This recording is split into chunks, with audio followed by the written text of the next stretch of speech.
খবরদার মুসলমান না হইয়া কেউ মরবি না। যদি মরো কবরটার জাহান্নামের কুয়া হইয়া যাবে, সাপ জমা হইয়া যাবে, গুর্জের বাড়িতে চামড়া উঠাইয়া ফালানো হবে। আল্লাহ তুমি মাফ করিয়া দাও। যদি ইসলাম না নিয়া মুসলমান না হইয়া কবরে যাও, কবরের দুই পাশের মাটি এত জোরে চাপ মারবে, এক পাঁচনের হাঁটি আর এক পাঁচনে লাগাইয়া ফেলাইবে। আল্লাহ মাফ করিয়া দাও। বাবা তুমি কি দেখো নাই কত কবরের মধ্যে আযাব, কত কবরের মধ্যে ধোঁয়া, কত কবরের মধ্যে আগুন, কত কবরের মধ্যে সাপ বিচ্ছু দেখা যায়। আমার দাদাজান রহমাতুল্লাহ তার কিতাবের মধ্যে একটা ঘটনা নিয়ে আসছেন। আমার দাদাজান রহমাতুল্লাহের বেয়াই আব্দুল কাদের ফরাজি সাহেব একদিন দাদাজাকে বলতে আছে, বেয়াই সাহেব একটা ঘটনা শুনেন। ঢাকার এক মেস ফ্যাক্টরির মালিক, বহুত বড় ধনী, টাকা পয়সা নিয়েই ব্যস্ত থাকতো, নামাজ রোজার কাছেও যাইতো না। সেই ব্যক্তি মারা যাওয়ার পরে তাকে দাপন করিয়া যখন সবাই ঘরে চলে আসছে, আব্দুল কাদের ফরাজি সাহেব বলে, হযরত তার বড় ছেলে বলতেছে আমার 1000 টাকার একটা চেক কবরে পড়িয়া গেছে, এই মাত্রই দাপন করলাম, চেকটা নষ্ট করিয়া কি লাভ? ওই সময়ের 1000 টাকা বর্তমানে 100 কোটি টাকার চেয়েও কম না, অনেক বেশি। সবাই পরামর্শ করিয়া যখন কবর খনন করা শুরু করছে, আব্দুল কাদের ফরাজি সাহেব বলে, বেয়াই সাহেব আমিও তাদের সাথে ছিলাম। আস্তে যখন মাটি উঠানো শুরু করলাম, হঠাৎ দেখি কবরের থেকে ধোঁয়া বাহির হওয়া শুরু হয়ে গেছে।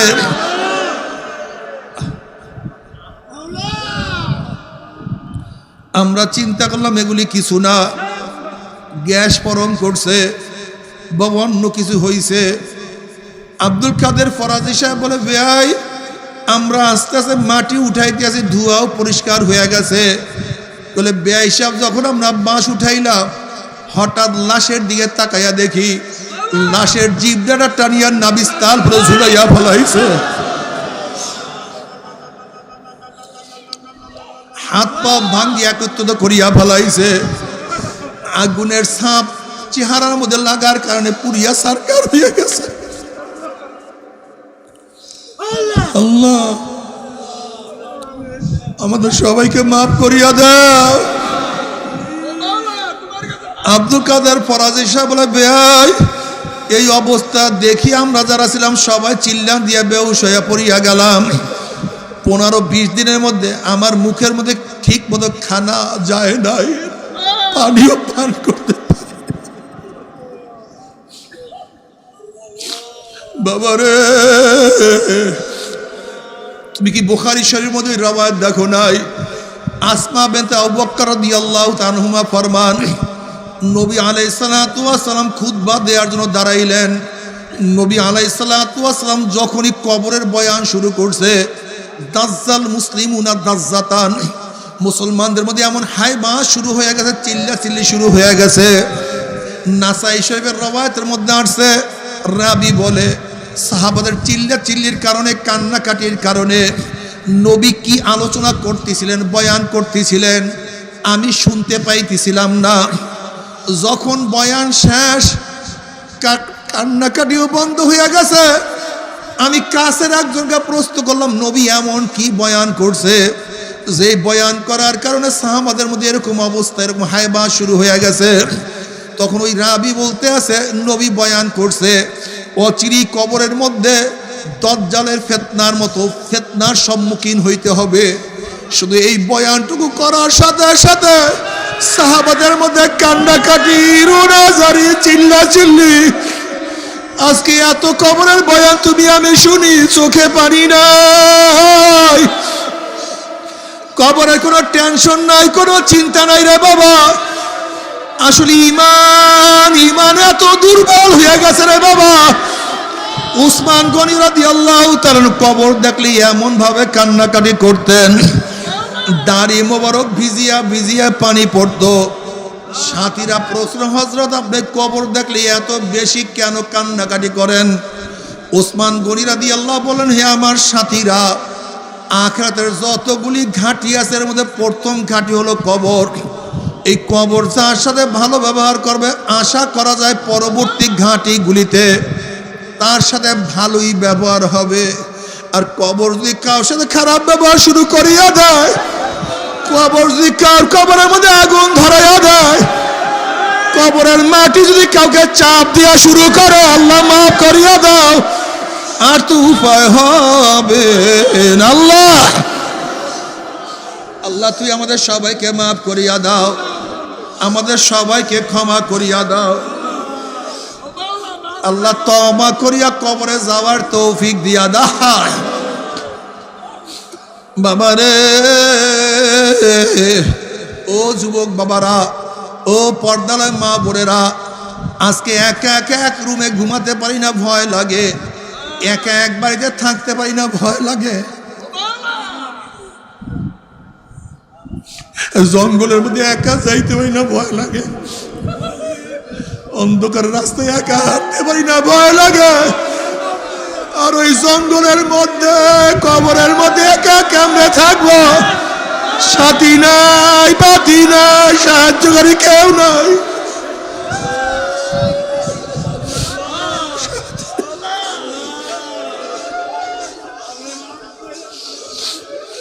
বাবারা, তোমার আমার কবরের কোনো চিন্তা নাই।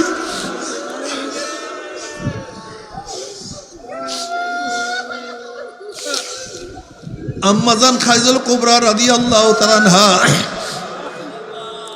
একদিন কান্দেন আর গড়াগড়ি করেন, শরীরের মধ্যে ধুলাময় লাগায়া ফেলাইছে। ফাতেমা রাদিয়াল্লাহু, ছোট বাচ্চা, সে ভাবছে আমার মা যেন কোন বিপদে পড়ছে। আল্লাহর হাবিবের কাছে গিয়ে বলেন, আব্বাজান জলদি আসুন, আমার মা যেন কোন বিপদে পড়ছে। আমার মা কান্নাকাটি করে ধুলাবালি শরীরের মধ্যে লাগাইয়া ফেলাইছে। নবী আলাইহিস সালাতু ওয়াস সালাম দেখে খাদিজা কান্দে, গড়াগড়ি করতে আছে। আমার নবী বলেন, খাদিজা কেন কান্দো, কেন গড়াগড়ি করো? আম্মা জান বলছে, ইয়া নবী আল্লাহ, ইয়া রাসূলুল্লাহ, আজকে দুনিয়ার মধ্যে বিপদে পড়লে কত মানুষ আমাকে সাহায্য করার জন্য আসে, সহযোগিতা করার জন্য আসে। আর খোদা না খাস্তা, খোদা না খাস্তা, খোদা না খাস্তা, যদি কবরের মধ্যে বিপদে পড়িয়া যায় আর আমার মাওলা যদি আমাকে মাফ না করে, আমার কি উপায় হবে? সেই কবরের চিন্তা আমি কান্নাকাটি করতে আসি। আল্লাহর হাবিব বলেন, খাদিজা কান্না থামাও। আম্মা জান বলেন, ইয়া নবী আল্লাহ, ইয়া রাসূলুল্লাহ, আমি কাঁদতে কাঁদতে মাওলার কবরে চড়িয়া যাবে, কান্না থামাবো না। আল্লাহর হাবিব বলেন, খাদিজা কান্না থামাও। আম্মা জান বলছে, ইয়া নবী আল্লাহ, ইয়া রাসূলুল্লাহ, আপনি যদি 3টা ওয়াদা করতে পারেন তাহলে আমি কান্না থামাবো। আল্লাহর হাবিব বলেন, কি ওয়াদা তুমি বলো? আল্লাহর হাবিব, ইয়া নবী আল্লাহ, ইয়া রাসূলুল্লাহ, আমি যখন দুনিয়ার থেকে বিদায় হয়ে যাব, আপনার জুব্বা মোবারক, জামা মোবারক যে আমাকে কাপন পরাইবেন, আপনার জামার বরকতে কবরের 2 পাশের মাটি আমাকে চাপ দিতে পারবে না। ইয়া রাসূলুল্লাহ, ইয়া রাসূলুল্লাহ, আমার জন্য খাস করিয়া দোয়া করবেন, আপনার দোয়ার বরকতে কবরের মধ্যে আমার আযাব হবে না। ইয়া নবী আল্লাহ, আমাকে দাফন করিয়া যখন সবাই ঘরে চলে আসবে, আপনি আমার কবরের কাছ থেকে আসবেন না, কারণ কবরের মধ্যে ফেরেশতাদের জবাব আমি দিতে পারবো না, আমার পক্ষ থেকে ফেরেশতাদের জবাব আপনি দিয়া দিবেন। আল্লাহর হাবিব বলেন, খাদিজা ওয়াদা করলাম, 3টা ওয়াদা আমি পালন করব। যখন আম্মাজান দুনিয়ার থেকে বিদায় হয়ে গেছেন, নবী আলাইহিস সালাতু ওয়াস সালাম জুব্বা মোবারক কাপন পরাইলেন, তার জন্য খাস করিয়া দোয়া করলেন। তাকে দাফন করিয়া যখন সবাই ঘরে চলে আসছে, আল্লাহর হাবিব আসলেন না, তিনি কবরের কাছে দাঁড়ায় আছেন। রাত্র অনেক হয়ে গেছে। আল্লাহ পাক ডাক দিয়ে, হাবিব গো, সবাই তো ঘরে চলে গেছে, আপনি কেন কবরের কাছে দাঁড়াইয়া রইলেন? আল্লাহর হাবিব বলেন, মাওলা ফেরেশতাদের জবাব দেওয়ার জন্য দাঁড়াইয়া রইছি। খাদিজার পক্ষ থেকে ফেরেশতাদের জবাব দেওয়ার জন্য দাঁড়াইয়া রইছি। কই ফেরেশতাদের কোনো সারা শব্দ পাই না। আল্লাহ পাক ডাক দিয়ে, হাবিব গো, খাদিজার পক্ষ থেকে ফেরেশতাদের জবাব আপনার দেয়ার লাগবে না, বরং খাদিজার পক্ষ থেকে আমি মাওলা নিজে ফেরেশতাদের জবাব দিয়া দিছি। যেই খাদিজার পক্ষ থেকে আমার মাওলা নিজে ফেরেশতাদের জবাব দিয়া দিছে, সেই খাদিজা যদি কবরের মধ্যে এত কাঁদতে পারে, এত গড়াগড়ি করতে পারে, এত ভয় পাইতে পারে, সেই কবরের চিন্তা তোমার আমার কলিজার মধ্যে কেন কম্পন সৃষ্টি হয় না? কেন চোখের মধ্যে পানি আসে না, কেন চামড়ার মধ্যে কাঁপে না? আসলে ঈমান দুর্বল হয়ে গেছে, আর কিছু না। বাবারে কবরের চিন্তা করিয়া তারপর মাওলার কবরে যাইও। নবী আলাইহিস সালাতু ওয়াস সালাম ফরমান, কবর প্রতিদিন ডাক দিয়ে বলে, গোটা দুনিয়ার মানুষ, আনা বাইতুল ওয়াহদা, আনা বাইতুল জুলমা, আনা বাইতুল ওয়াহশা, আনা বাইতুদ দূর। এ গোটা দুনিয়ার মানুষ, আমি একাকীর ঘর। খবরদার মাওলাকে সাথে না নিয়ে কেউ আমার কাছে আসিও না। আনা বাইতুল জুলমা, আমি অন্ধকারের ঘর। দুনিয়ার অন্ধকারের চেয়ে আমার মধ্যে 70 গুণ অন্ধকার বেশি। বাতির ব্যবস্থা না করিয়া কেউ আমার কাছে আসিও না। আনা বাইতুল ওয়াহশা, আনা বাইতুদ দূর, আমি পোকা মাকড়ের ঘর, আমি সাপ বিচ্ছুর ঘর।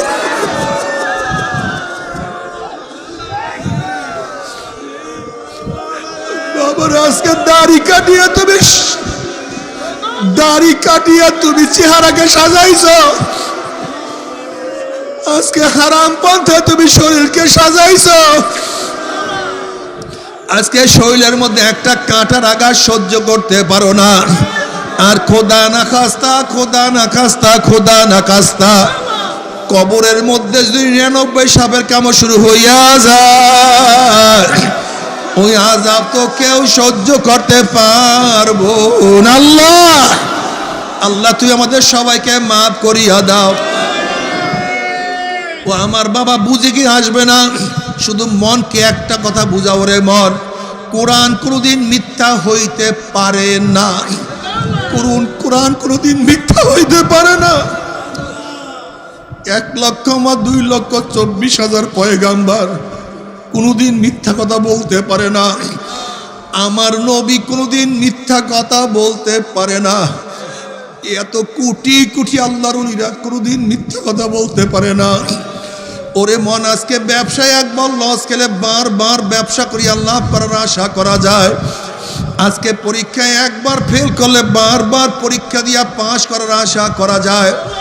আজকে দুনিয়ার মামলায় ম্যাজিস্ট্রেট করে হারলে জজ করে আপিল করিয়া, জজ করে হারলে হাই করে আপিল করিয়া, হাই করে হারলে সুপ্রিম কোর্টে আপিল করিয়া যে তার আশা করা যায়।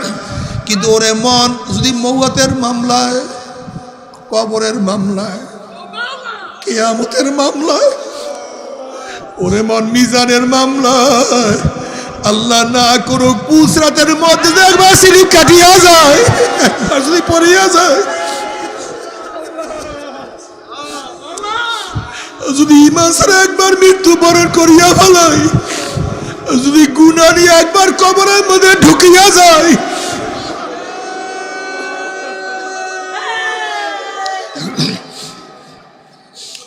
ওরে মন, যদি তওবাবিহীন একবার কিয়ামতের ময়দানে উঠিয়াই যায়, একবার যদি আমল নামায় গুনাহ নিয়া পাল্লার মধ্যে দাঁড়াইয়া যায়,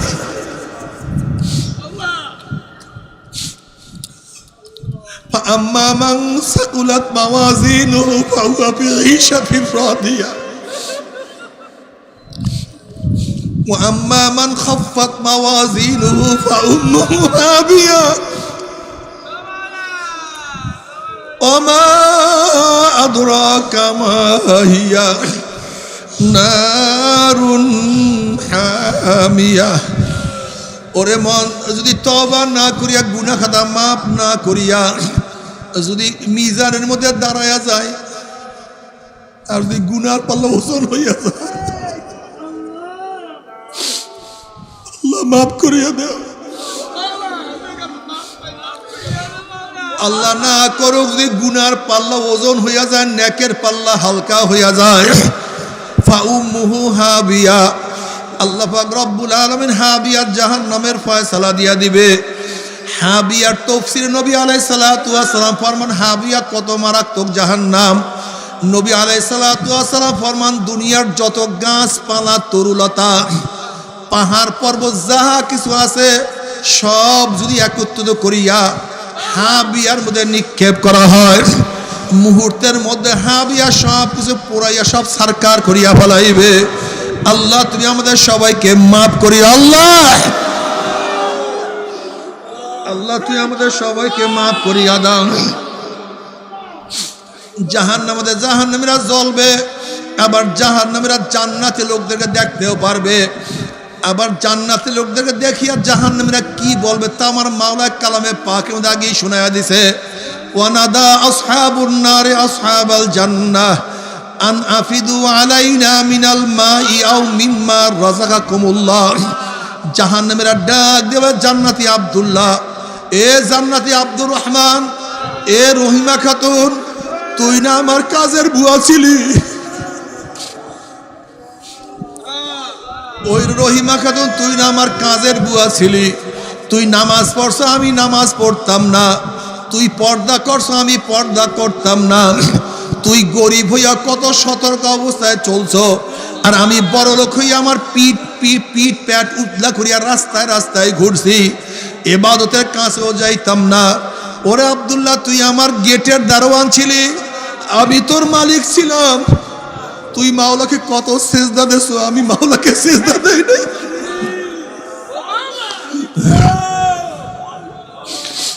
তুই দাড়ি রাখছো, আমি তোর দাড়ি ধরিয়া কত টিটকারি করছি। তুই লম্বা জামা গায়ে দিস, তোর লম্বা জামা ধরি আমি কত ইয়ার কি ফাইজলামি করছি।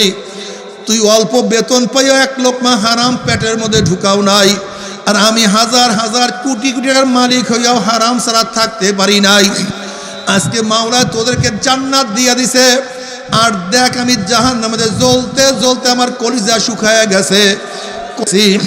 আমাকে এক গ্লাস পানি দে, আমাকে একটা আপেল দে, আমাকে একটা রুটি দে। একটা রুটির দরকার নেই, অর্ধেক রুটি আমাকে দে, আমি আর সহ্য করতে পারি না। আমাকে একটা আপেল দে, একটা আপেলের দরকার নেই, আমাকে অর্ধেক আপেল দে। আমাকে এক গ্লাস পানি দে, এক গ্লাস পানির দরকার নেই, অর্ধেক গ্লাস পানি দে। এক কাপ পানি দে, এক ঢোক পানি দে, আর সহ্য করতে পারি না। আন আফিদু আলাইনা মিনাল মাই আও মিম্মা রাযাকাকুমুল্লাহ। যেই রিজিক মাওলা তোদেরকে দিছে, এত নেয়ামত, এত নেয়ামত, এত নেয়ামত মাওলা তোদেরকে দান করছে। আমাকে একটু রিজিক দে, একটু খাদ্য দে। তখন জান্নাতীরা বলবে জাহান্নামে হারামখোরের দলেরা, বেঈমানের দলে আমার মাওলা কি আগেই কালামে পাকের মধ্যে ঘোষণা দেন নাই? আল্লাহ পাক রব্বুল আলামিন জান্নাতের সমস্ত নেয়ামত জাহান্নামীদের জন্য, বেঈমানদের জন্য, কাফেরদের জন্য হারাম করিয়া দিছে। এই কথা শোনার পরে জাহান্নামীরা আমার মাওলাকে ডাকা শুরু করবে। আমার মাওলাকে ডাকবে আল্লাহ আল্লাহ আল্লাহ আল্লাহ আল্লাহ বলিয়া ডাকা শুরু করবে। তখন আমার মাওলা কি জবাব দিবে তাও কালামে পাকের মধ্যে আগেই শোনায়া দিছে। ফালিয়াউমা নানসাহুম কামা নাসু লিকা ইয়াউমিহিম হাযা ওয়ামা কানু বিআয়াতিনা ইয়াজহাদুন। এর নাফরমান, দুনিয়াতে বাবাকে বাবা কইয়া ডাক দিছো, তোর বাবাই খুশি হয়ে গেছে। তোর মাকে মা বলিয়া ডাক দিছো, তোর মা কলিজাটা ঠান্ডা হয়ে গেছে। তোর মাকে মা বলিয়া ডাক দেওয়ার সাথে সাথে তোকে বুকে জড়াইয়া ধরছে। তোর আপুকে আপু বলিয়া ডাক দিছো, তোর আপু খুশি হয়ে গেছে। তোর ভাইয়াকে ভাইয়া বলিয়া ডাক দিছো, তোর ভাইয়া খুশি হয়ে গেছে। তোর বসকে বস বলিয়া ডাক দিছো, তোর স্যার বলিয়া ডাক দিছো, তোর স্যার খুশি হয়ে গেছে। আমি মাওলা কি অন্যায় করছিলাম? আমি মাওলায় কি অন্যায় করছিলাম? আমি মাওলার নামাজ পড়ার সময় পাও নাই, রোজা রাখতে পারো নাই। আমি মাওলায় যে হুকুম করছে হুকুম অনুযায়ী চলতে পারো নাই। আমি মাওলায় যে নিষেধ করছি সেই অনুযায়ী চলার শক্তি তোর মধ্যে হয় নাই। আমি মাওলায় কি অন্যায় করছিলাম? সবাইকে ডাকছো, সবাই খুশি হয়েছে। আমি মাওলায় আমার কি অন্যায় করছিলাম? আমি মাওলাকে আল্লাহ বলিয়া ডাকতে পারো নাই। আমি মাওলাকে আল্লাহ বলিয়া ডাকার সময় পাও নাই। আমি মাওলাকে আল্লাহ বলিয়া ডাকার মহাব্বত তোর মধ্যে পয়দা হয় নাই। ফালিয়াউমা নানসাহুম কামা নাসু লিকা ইয়াউমিহিম হাযা। যেরকম দুনিয়ার মধ্যে আমি মাওলাকে ভুলিয়া গেছিলি, আজকে আমি মাওলা তোদেরকে ভুলিয়া গেলাম। এখন হাজার হাজার হাজার হাজার বছর আমি মাওলাকে ডাকবি, কিন্তু আমি আর কোনোদিন তোদের ডাকে সাড়া দিব না।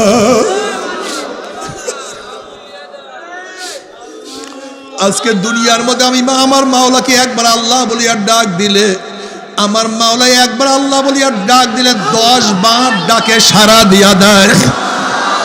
কিন্তু নাফরমান জাহান্নামের মধ্যে লক্ষ লক্ষ কোটি কোটি বার আমি আমার মাওলাকে ডাকবে, কিন্তু আমার মাওলার কোনদিন ডাকে সাড়া দিবে না। আল্লাহ আল্লাহ তোমাকে ডাকার তৌফিক দিয়া দাও।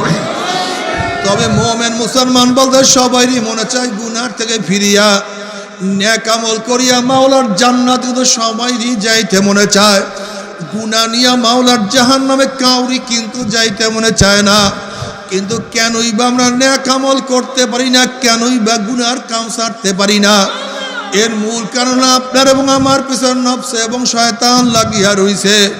এই নফস এবং শয়তান থেকে ফেরার জন্য যে কোনো একজন হক্কানি আল্লাহর ওলির হাতে হাত দিতে হবে রে বাবা।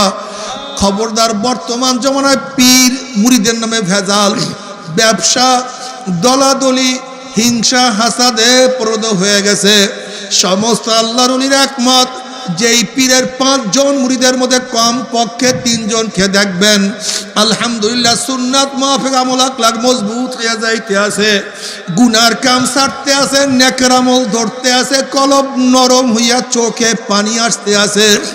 বৃক্ষতর নাম কি, ফলে পরিচয়। আমি চরমোনাই বুঝি না, চরমোনার দাওয়াত, প্রশংসা, প্রচার প্রসার করার জন্য আসি না রে বাবা।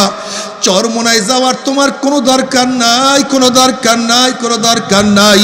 তুমি যার কাছে গিয়া পারো গুনার কাম ছাড়ো, নেকের আমল ধরো, কলব নরম করিয়া চোখে পানি নিয়া মাওলার কবরে যাইও।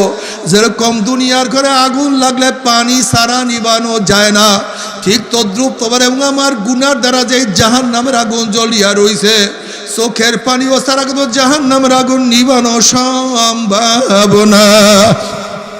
কাজী বাবা আমার জন্য দোয়া চাই, আমিও দোয়া করি। সবাই সবার জন্য প্রাণ খুলিয়া দোয়া করো, যেন কিয়ামতের ময়দানে গলাগলি বাঁধিয়া মাওলা একসাথে জান্নাতে যাওয়ার তৌফিক দিয়া দেয়।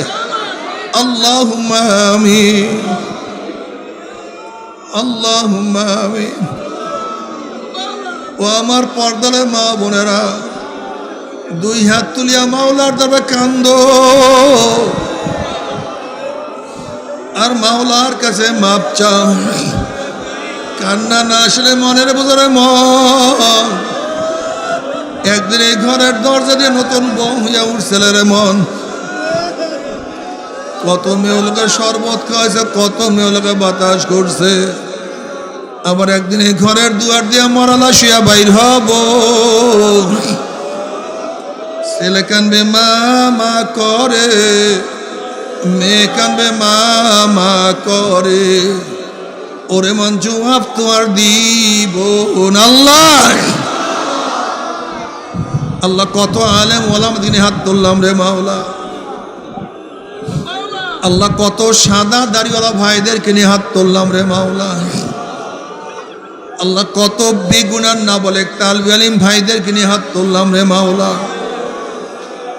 আল্লাহ কত জাকিরিন শাকিরিন তোমার খাস খাস বন্দাদেরকে নিয়ে হাত তুললাম রে মাওলা। আল্লাহ আমি তো গুনাহগার, আমার দিকে না তাকাইয়া